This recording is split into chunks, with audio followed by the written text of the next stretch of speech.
A big hello and a warm welcome to all of you amazing and beautiful people out there. Welcome to my channel.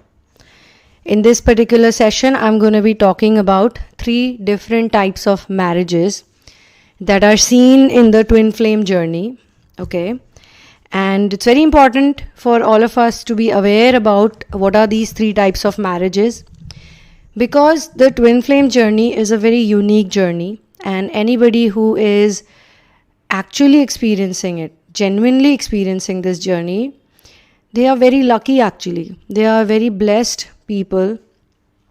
And no matter how many times you get upset in a day, or how many times you feel angry, or no matter how many dark night of the soul you have to witness, but then everything is worth it. And that's why I said this knowledge will be available to those people who are actually experiencing this journey. Because in a simple way, how to test this is look back at yourself before you started doing inner work, or before you got serious about it, before you even knew about the word or the term surrender. How were you as a person? Most people would say that I was very miserable. But ever since I started practicing surrender, I don't feel that miserable, because we need to understand what is the meaning of the word surrender. Okay?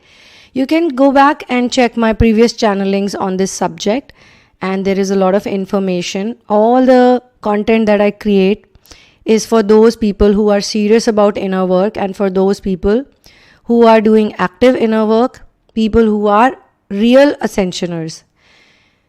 Because see, if you are looking for only physical manifestation of a relationship, or you're looking for a 3D union, as many people say, 3D union is basically a physical manifestation of the 5D union.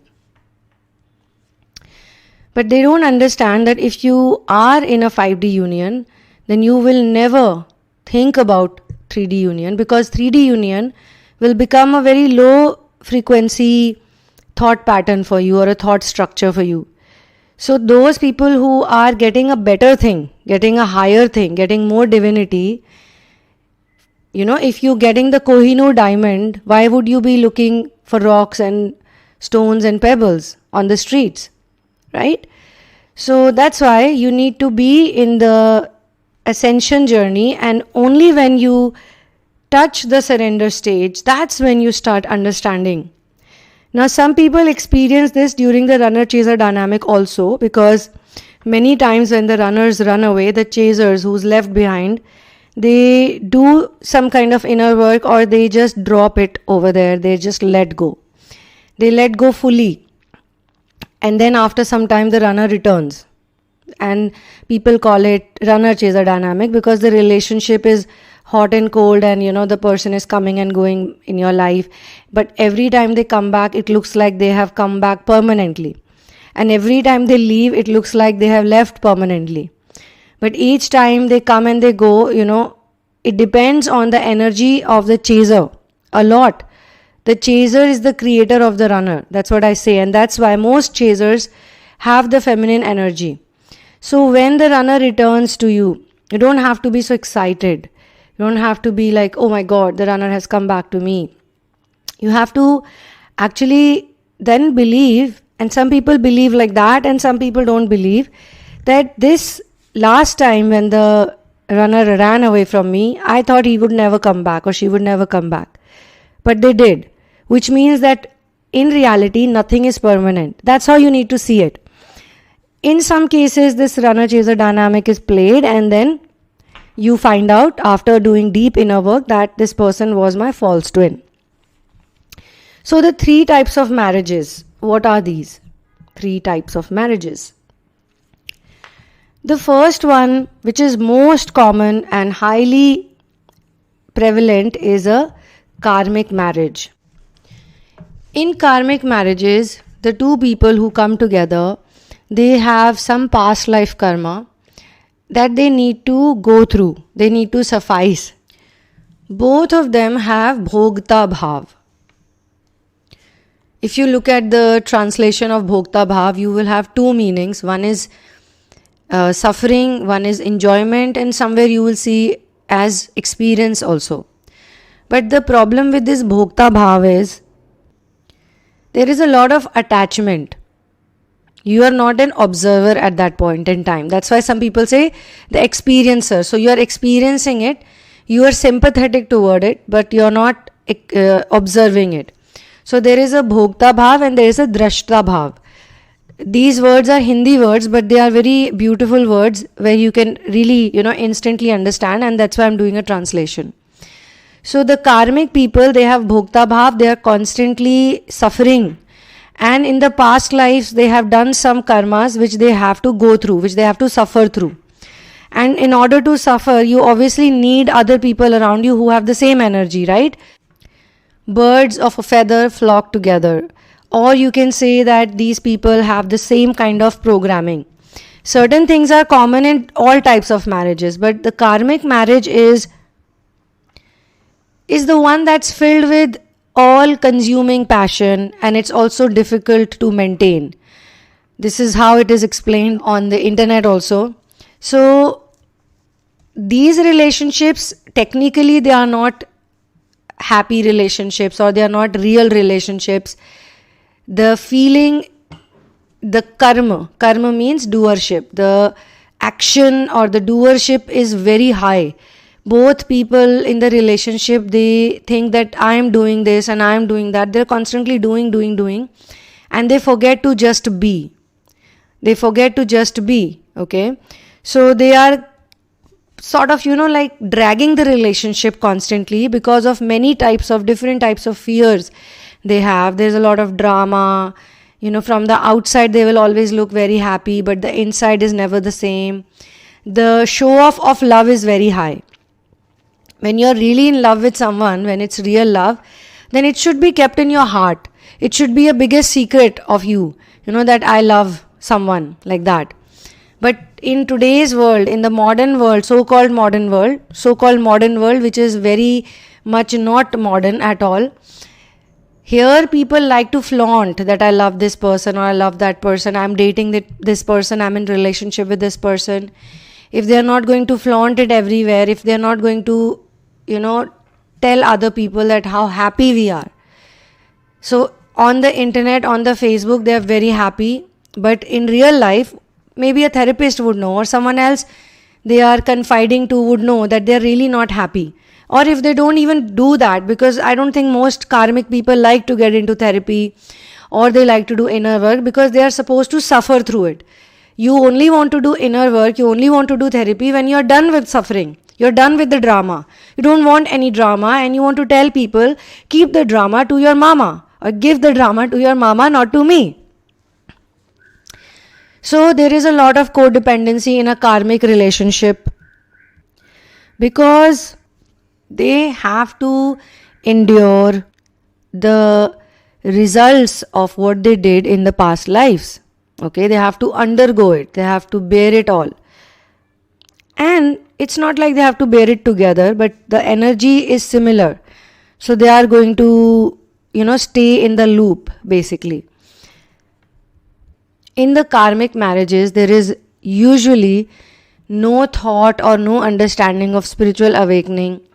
They don't care about spiritual awakening. They don't know about spiritual awakening. They may be going to the temple or to the mosque, or they could be very religious also, but they don't care and they don't understand anything which is close to ascension work.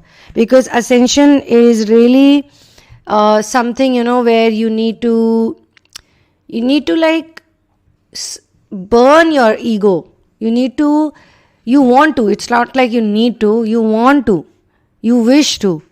And this is the only desire which in spirituality, they say this is the only desire which is the right desire. Every other desire on this planet is useless desire. But the desire to connect with Source, the desire to integrate with Source, the desire to surrender, leave everything, let it go, just be. Just be, just be, just be. You should make it your mantra and you should write it somewhere, just be.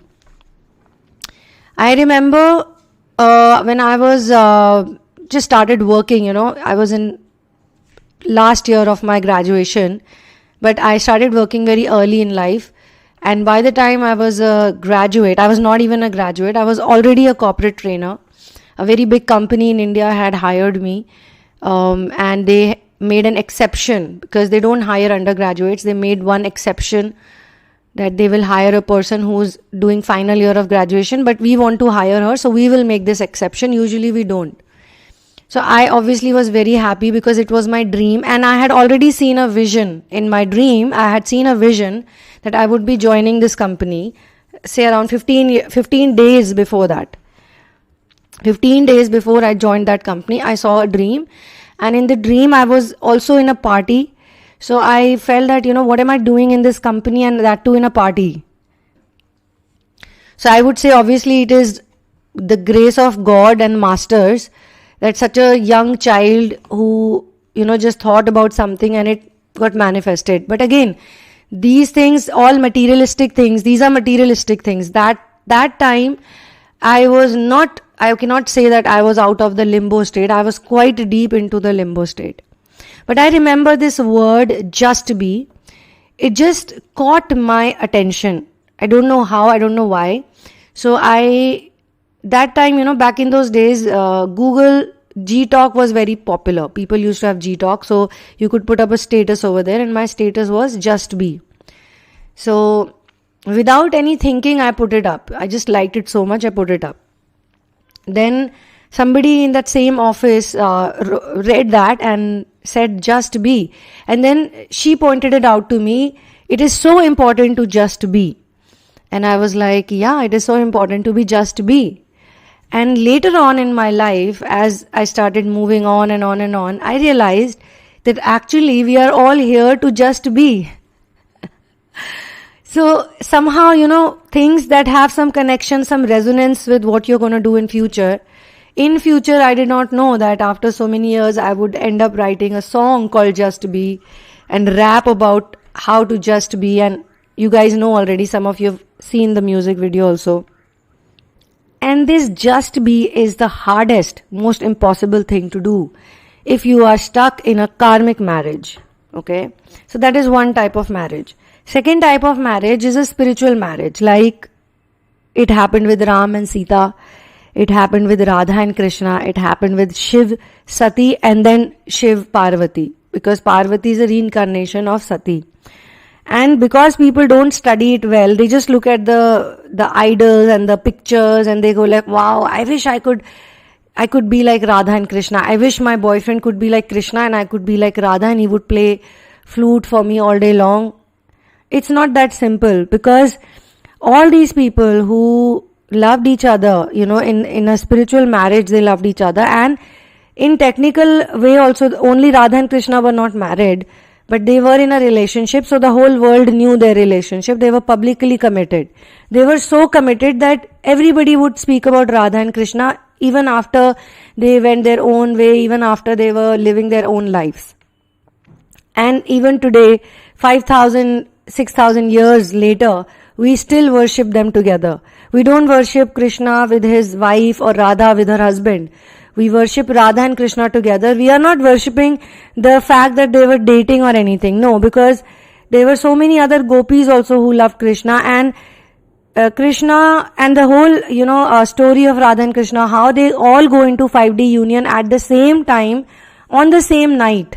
On the same night, they all get into their 5D union, which is a beautiful story. So near Mathura, there is a very mysterious and a mystical place called Nidhivan. Nidhivan. Van means forest in Hindi language, Sanskrit. And the name of the forest is Nidhi. So Nidhivan near Mathura, where it is said that every night, I'm not saying once in a year or once in 6 months, no. Every night, the gopis and Krishna and Radha, they all perform a divine Ras Leela, a divine dance. And of course, if you ever watch the videos, if you look around for Nidhivan, you will also know that people are not supposed to look inside the forest. They are not supposed to enter the forest. If they enter the forest, either they lose their mind or they die, because it's according to the folklore, it is a dance that has been happening in the Nidhivan since the time they got into the 5D union. Because so many gopis were in love with Krishna, and at the same time Radha was also in love with Krishna. And obviously they knew, not they knew in physical, but they knew in the higher bodies that physically we would all soon get separated. We will all have to do our responsibilities. Right now we are children, like we are young, we are teenagers, we don't have those type of responsibilities. So we are happy. And as it is, Krishna was a king, he was a crown prince, but he was also kept over there because he had to be protected from Kansa, his own uncle.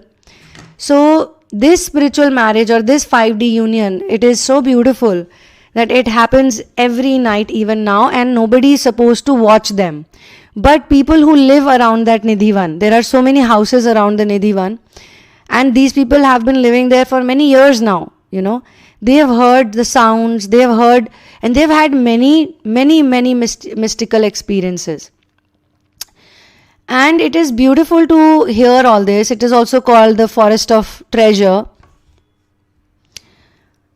because of the nature of that place. And there's a little temple over there which is called Rang Mahal, and it is actually a little house of Radha, Queen Radha.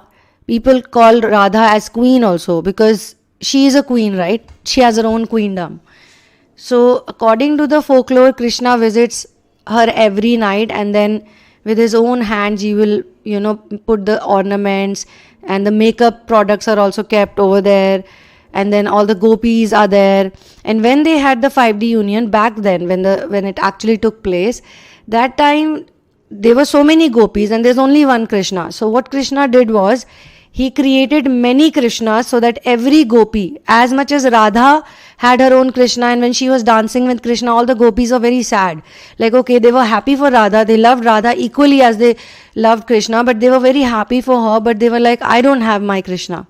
So Krishna created many versions of himself so that every gopi could have her own Krishna.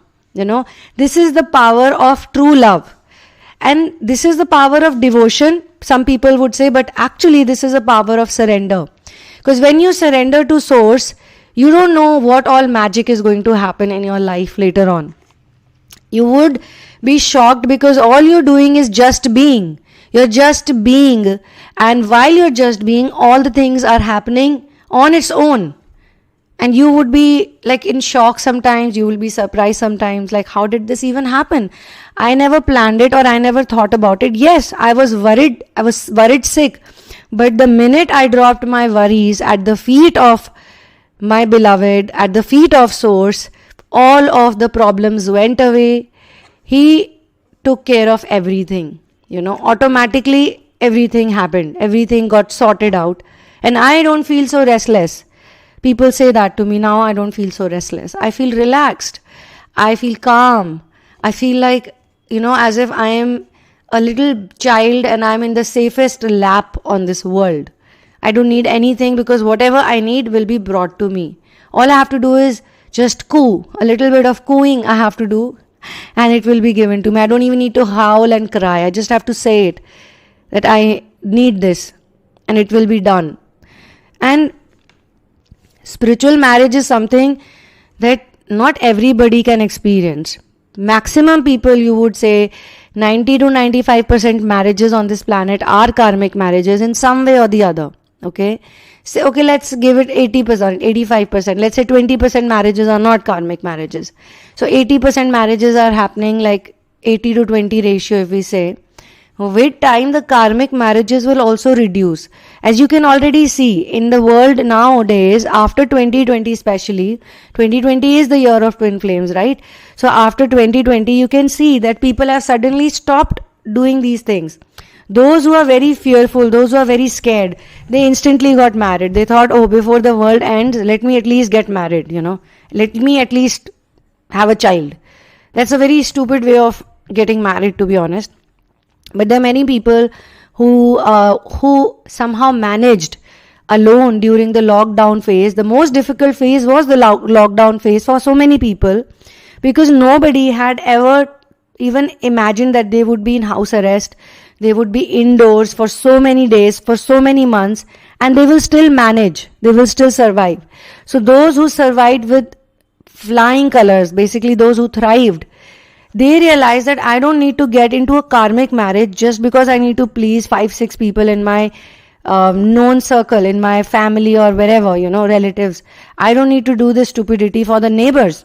Just for the sake of the neighbors, I cannot destroy my life, So why should I do this? I rather want to marry someone with whom I have a connection with. It's not just about, who is going to be there when I get old. How many people make it through old age nowadays? Let's see that, first. Ever since this virus thing happened, so many people died young. And that should never be the reason to marry someone or anyone that, right now it's okay, but by the time I'm 60, 70, I would need someone definitely. You may not live till 60 or 70, who knows? Or what if your partner dies before you? You thought that somebody is going to look after me and that person is gone much before you. Or some people say, let me give birth to children, 2, 3, so that when I get old, they can look after me, And the children get married and they leave and they go some other place. Either they want to settle abroad. They just want to go farthest away from the parents, basically. And now the parents are sitting together. The two old man and woman, husband, wife, they are together. Then they realize that what did we do? We wasted our whole life raising biological children. If we would have raised some other children, helped some other children out, maybe we would not have felt so bad. Because these we gave birth from our own body, and look at them, they don't want to be with us. They want to live their own life. And then, if you go little more back in the past, you'll realize that when you were young, and I'm just talking about people in general, it's not necessary because you could be young already. So when they were young, they also wanted to be alone. They also didn't want to take care of the mother-in-law, father-in-law, the oldies. Children usually pick things from their own parents. When they see their own parents are zero compassion, very selfish, or they just want their own thing to do, they don't want to help anyone out, they don't want to help the grandparents, they don't want to help the children, they don't want to help the relatives, even if they have a lot. Sometimes some people have a lot. Okay, fine, you don't want to help the people because that way you could even spoil them, but are you doing anything for anyone else? Are you doing anything for the environment, for Mother Earth? So, when you litter, your children will automatically learn to litter. And if you don't litter, and if you, collect all your plastic garbage or whatever, or you start using the kitchen waste into something better, you come up with something, your child will automatically have that in them. Say you feed animals, okay? You go and feed street dogs and street cats every day. Your child will look at you that my mother or my father is doing this every single day. I must also do it. So automatically you're making a child responsible and committed without doing anything extra, without, scolding them or putting them into discipline, but just by showing it to them that, hey, it's really nice to take care of someone. It's really nice to be responsible for people who might depend on you. Or say you're walking on the street or you're going somewhere and you see an injured animal and you completely ignore it and you walk away. Your child says, hey mommy, look at that injured dog on the street. And mommy says, don't look at it. Somebody else will manage it, right? Child will automatically pick it up that, if we see somebody injured or something wrong is happening with someone, we must just, turn our face away and not bother about it. So later on, when the mother is injured or the mother is going through some problem, the child will do the same thing, will turn its face away and say, Mom, I don't have time for this. Let me just call a nurse or let me just put you in the hospital.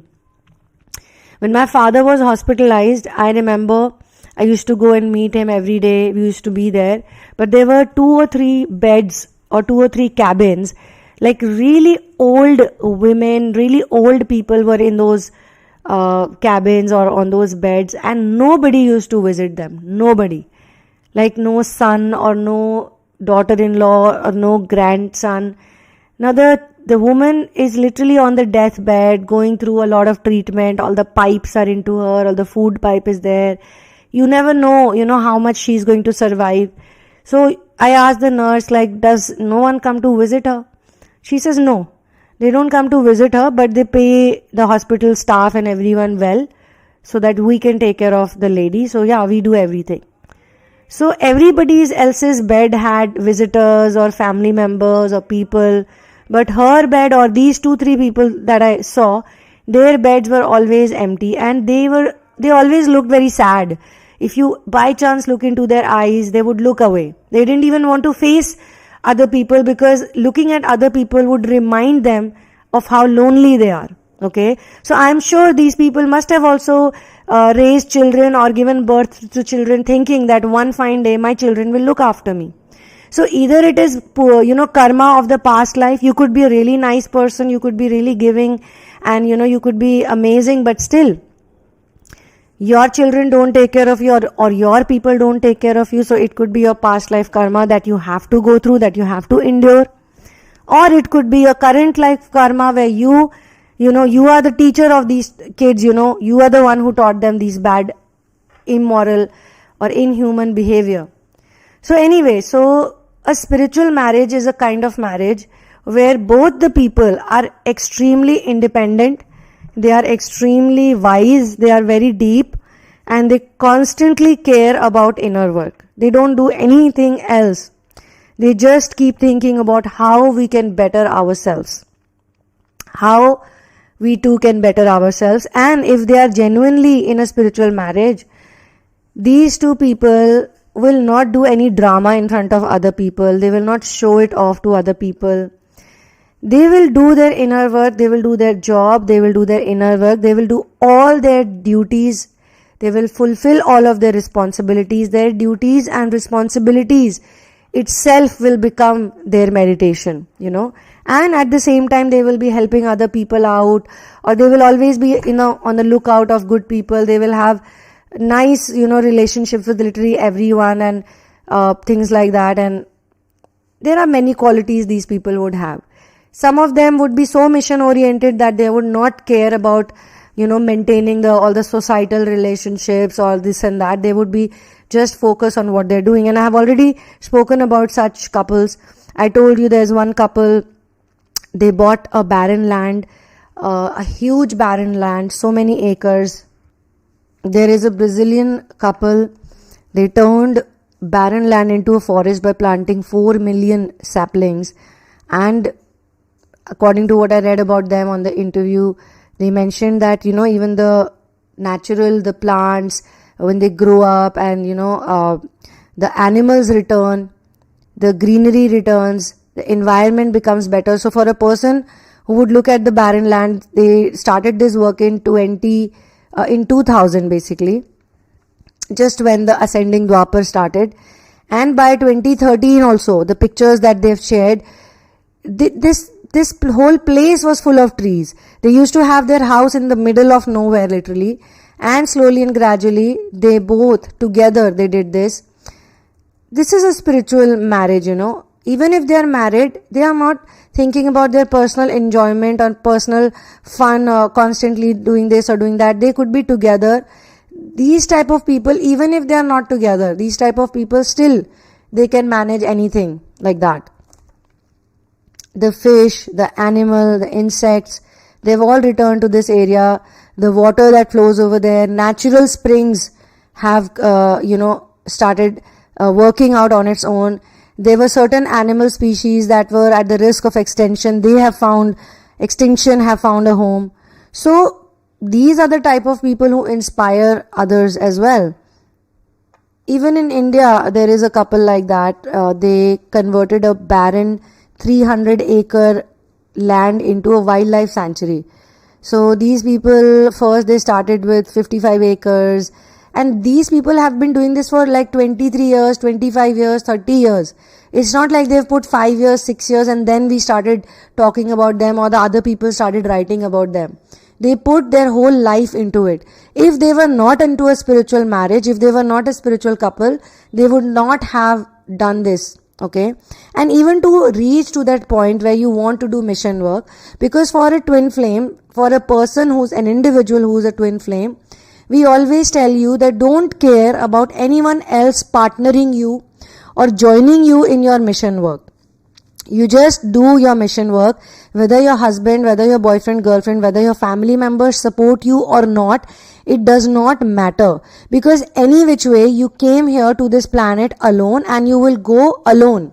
and your time here is borrowed time. Okay, and if you are really a scientific person, then you will not just hear this thing as, like, oh, I should do this as a spiritual person. No. Spirituality means, first of all, you need to become practical and you need to become a realistic person. If you're living constantly in fantasies, in obsession, in imagination, constantly you're obsessing about a person, then you're not living your real life. You're living in la la land basically. So spiritual people don't like to live in la la land. They don't like to run away.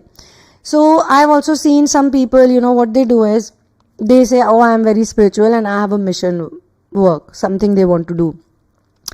Okay, fine, great, you have a mission work. But when they start doing the mission work, they will look for the best place. They will look for a beach. They would look for a mountain, or they would look for some place where you have all these tourists and visitors. So they look for a fun place. They want to do mission work, but they want to be at their own comfort, and they want to, get into an ecosystem which is already very attractive for them, and a lot of so-called spiritual people are also visiting. And nothing wrong in living in the forest, nothing wrong in living in the beach, living at the beach, or living, at the mountains. I'm just saying, there are people who do a lot of work over there also, like cleaning up the beaches, or removing the plastic from the ocean, or helping the lakes get clean and all. But these type of people who are looking for the comfort zone, and that's why they shift into these places in the name of mission work, I am sorry to say they would not be doing that. Because you can actually create any place, you can turn any place into paradise. You can make any place look better. You can create your own ecosystem. This is the magic of the twin flame ascension journey, that you can create your own ecosystem wherever you are. Just like this couple, they did not look for a already ready land or the forest or anything. They went into a barren land, a desert where there was nothing. Nothing was growing for years and years and years, and they converted into a place which now has a forest, which has a river, which has a lake, which has their own species of animals and this and that. Even if some of them or one of them, they create a private sanctuary because they don't want it to get ruined by other people. That's why maybe they buy all this piece of land, because they know that if you're going to give it out to people, they will destroy it. So better than that is to have our own private space. Let's call it a private sanctuary and then create it. Or some people, they start shelter homes, or they start some kind of business, something they do where they are able to contribute to Mother Earth. And there are many people like that. I think some of them might not even know, what is a twin flame journey and what is a spiritual ascension. They just wanted to do something out of their life. They just wanted to utilize their borrowed time, and they're doing it. That's it. When people enter the twin flame world, the world of, information and all that, initially, most of them, I would say, 100% you can say, initially, they are all looking for romance. And there's nothing wrong with that. After all, great saints who are also great poets, like Rumi, these people have found love like this only. They were also looking for love in a physical way, a physical manifestation. But when they started doing inner work, when they felt separation or rejection, they realized that, I need to look for something higher. I don't want to be so miserable, and I don't want to suffer like this constantly, running after love, chasing love, constantly feeling unworthy of love. So they also surrender. And that is the ideal way a spiritual marriage will work out, when both the people have surrendered to source and they have surrendered their life. They are making the most of their life, and together they're doing something. If your partner, I'll repeat this again, does not want to do mission work with you, please do not force anyone. If you feel that yes, this is my mission and I will do this, then you do your job. Okay? Don't try to convince other people. And when I say this, I come to the third type of marriage, where one person is spiritually awakened and the other person is a karmic. So the first type of marriage is where two people are karmics, both people are karmics. The second type is where both are spiritual, which is wonderful, if it happens. But it doesn't mean that they will constantly be together or they will have a very easy life. That's not the guarantee. Yes, from the outside, you must be thinking that the couples I just mentioned or spoke about, at least they're together and they're doing all this. No. I am 100% sure they had their own challenges and they had to, go through a lot, and they had to be each other's support system in overcoming whatever was thrown at them. It might not have been easy, and it might not be easy even now as we talk. In a marriage where one person is karmic and the other person is spiritual, this is the most interesting one actually, and I see this happening in the twin flame journey a lot, where some of the people have entered the karmic marriage, and it's not necessary that only the runner is doing that. Sometimes people who think that they are the chaser, they are also married to somebody who is in karmic situation, and they suffer till the time they feel that, I need to fix my marriage, or I need to go to my twin flame. The twin flame is as it is not giving them any importance, any priority, but they are suffering because they are not happy with the karmic situation, and now they are in a twin flame relationship according to them. Let me just correct myself again and again. Many people think that they are in a twin flame relationship just because some of the things match, and they start thinking that a person who may not be their twin flame, or may not be even a good person, may not even be treating them well, may be using them sexually, physically, financially, mentally, emotionally, in so many ways. They are getting used by that person, but just because on the internet someone mentioned about certain things, they feel that this toxic relationship could be my twin flame. And while they are in a happy relationship with someone else, or a relationship which needs working out, because no relationship is perfect, they think that, okay, this person is my karmic. It is also possible that you could be living a karmic life and your partner is living a spiritual life, but you don't like their energy because you are still stuck in the limbo. You are not ready to let go of the karmic lifestyle. Some people can have a spiritual marriage, or they can create the energy of a spiritual marriage, but they are not able to do it because they themselves have a lot of disorders, or they have a huge ego. They don't think twice before they hurt other people. They are very demanding by nature, and say they have a problem, they have a fear, they have some kind of a thought which is scaring them. So instead of working on it, instead of thinking that, this could be just my fear, it could just be scaring me for no reason as such, what they will do is that they will start troubling other people with it. They will start giving demands, making demands, and they will start ordering other people around that, hey, you better behave like this, or you better behave like that, because I am getting scared. Okay, they will not stop from accusing other people of wrong things. They can easily demean other people, and they can justify it. They will justify it by saying that I was feeling very sad and I was feeling very depressed, so I got the authority, or I got the right to hurt you and insult you and humiliate you. Lot of karmic people, or even twin flames, because till the time you don't do proper inner work and you don't clear out all your disorders and all your problems and all your programming, you would keep functioning as a karmic person. So instead of blaming the other person that this is a karmic or that is a karmic, you need to see, am I acting like a karmic right now? Am I troubling people? Am I humiliating people, insulting people, using people, spoiling my relationships with other? Am I a self-sabotaging narcissist who is constantly, out there to make people feel bad and then put it on them that, hey, you are acting like this, so I am acting like this, or you are like this, so I am feeling bad about something, so in turn I am going to trouble you. So these are all problems that people face. But as I said, the person who is more spiritual, now spirituality is not 100% thing that will happen in you. When I speak about these karmic behavior patterns also, maybe you have 30% of karmic in you, you have 40% of karmic in you, or 50% of karmic energies in you. And when your lover or your partner runs away from you, whether they run away permanently or physically, or they run away on a daily basis, like you could be in a marriage and it could be a marriage of spiritual and karmic combination. your partner keeps running away from you. They live their own life. They are very happy in their own life, with their own friends, with their own work. And you are sitting and sulking. Like, look at this person. He or she is so happy, but look at me. So you go and you keep poking them in some way or the other. You keep saying mean things to them, or you keep putting them down, or you don't ever compliment them or say nice things to them, never gift them anything.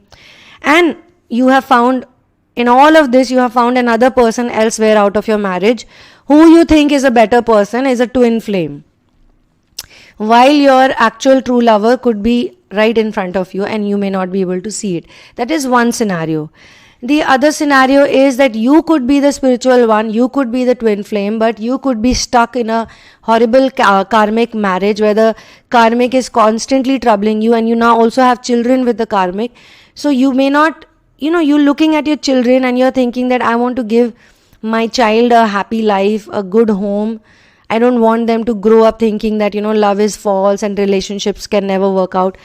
When you look at your parents, your mother and father, hold on to each other no matter what problems they face, financial crisis or debts or bad health, or people just boycotting you, or anything happens to you, business issues, this issue, that issue, job issue, but they always stick to each other. They always stay in the commitment.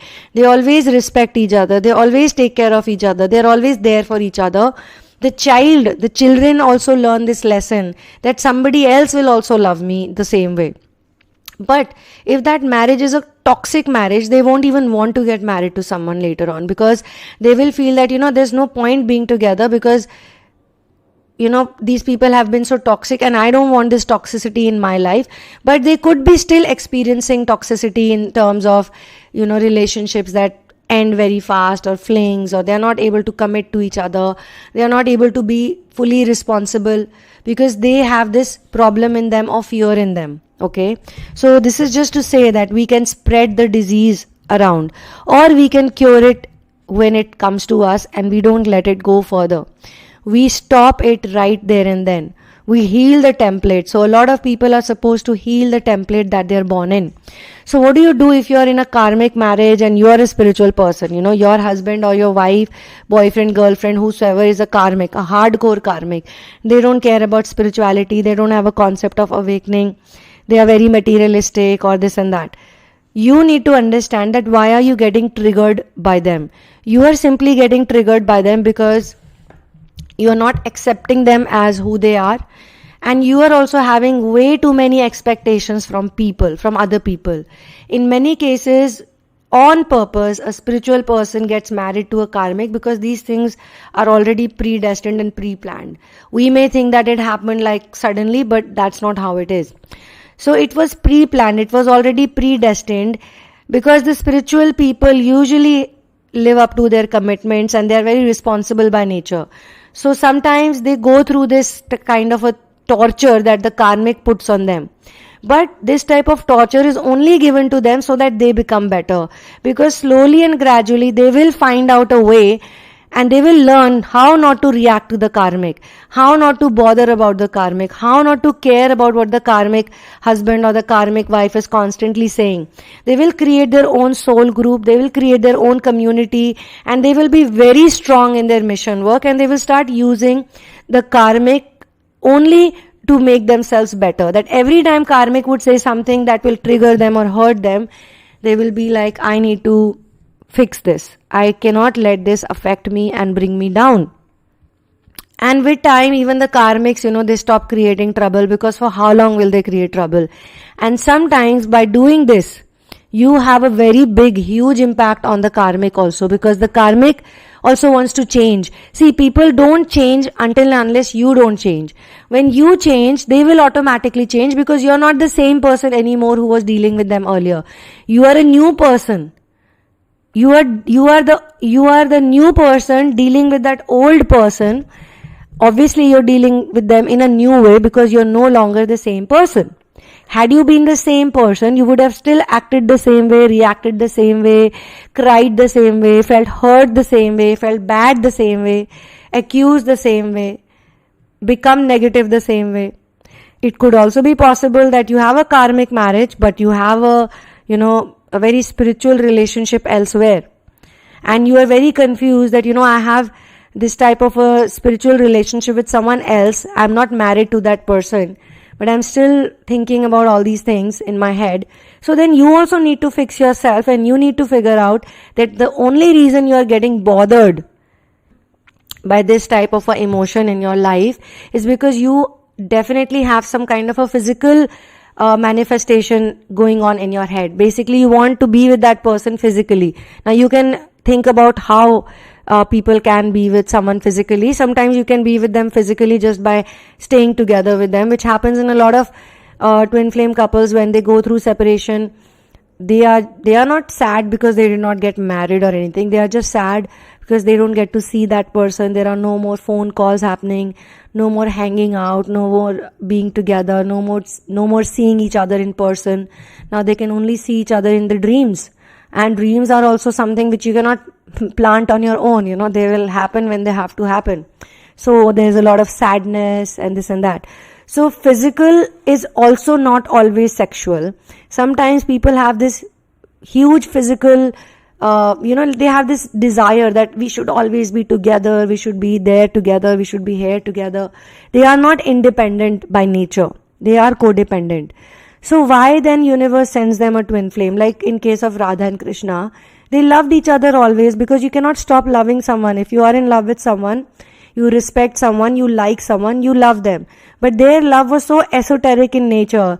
It was so high above in nature that, you cannot compare it with a worldly relationship or with a karmic relationship. The simple reason why we have these three cardinal twin flames, number one is Ram and Sita, then you have Shiva and Parvati, then you have Radha and Krishna, is to tell people that there are various formats of twin flame relationships also. One where they never got married, they did not see each other that much once they got away from each other physically, but technically, mentally, emotionally they were together, and people used to see them together. It was the other people who used to see them together, and thus that's how they started getting worshipped. Then you have Parvati and Shiva who got married and they were together and they have children together and this and that. But many people don't know that Shiva used to keep going away for tapasya and for sadhana, used to be away for many, many years sometimes. People don't know that. People just know we want a husband like Shiva. Yes, all the girls, they want to keep the fast on Monday. Every Monday they will be like, I want to get a husband like Shiva. But they don't look at Shiva fully from top to bottom. Many people cannot handle a husband like Shiva. A husband who's so honest, a husband who's so carefree, a husband who loves so many animals, a husband who has a snake on his neck all the time. You are going to hug the husband, but the snake is already hugging the husband before you will hug the husband. So how many people are going to be okay with that? Someone like Parvati can be okay with that, no? She herself rides a tiger. She herself is like that. But Parvati also became like that after doing deep inner work, because inner work made her so independent. She stopped, like running after Shiva. There was no desire, I want him only as my husband. After all the things happened between them, the rejection phase, all of that, she didn't care. She just said, okay, I'll do inner work. When she started doing inner work, she realized that this is so much better than running after someone or chasing the concept or the idea of love. She stopped doing it. She started working on herself. She was always into herself. She was always doing her own things. She became friends with the animals. Now she could ride her tiger and go anywhere. Otherwise, she was a princess who would probably go anywhere using the chariots or using the servants who help her out. But now she can live alone. She can survive any place. And she is now right next to shoulder with Shiva. And again, as I always say, Shiva also gets his power from Shakti. So till the time they were not together, he was also like figuring things out. But then many people think that they were constantly together, which is not true. In case of Ram and Sita, the story is very widespread. So we already know that yes, they lived together for a few years and then they went completely separately away from each other. Now these stories are important for those people who constantly keep writing to me that, am I not supposed to marry my twin flame? Is it not true that we all supposed to marry our twin flames? You can marry your twin flame, but then what is the idea behind that? What is the point behind? any marriage. See, any marriage on planet Earth is any which way temporary, because one of them is going to die before each other. So for how long is that marriage going to be like constantly together? And any which way, the first, quarter of your life, you live with your family.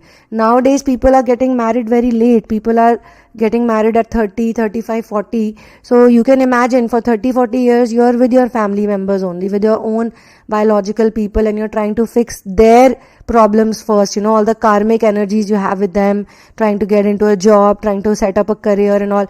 Not many people are now getting married in the 20s, Now the 30s have become the new 20s, basically.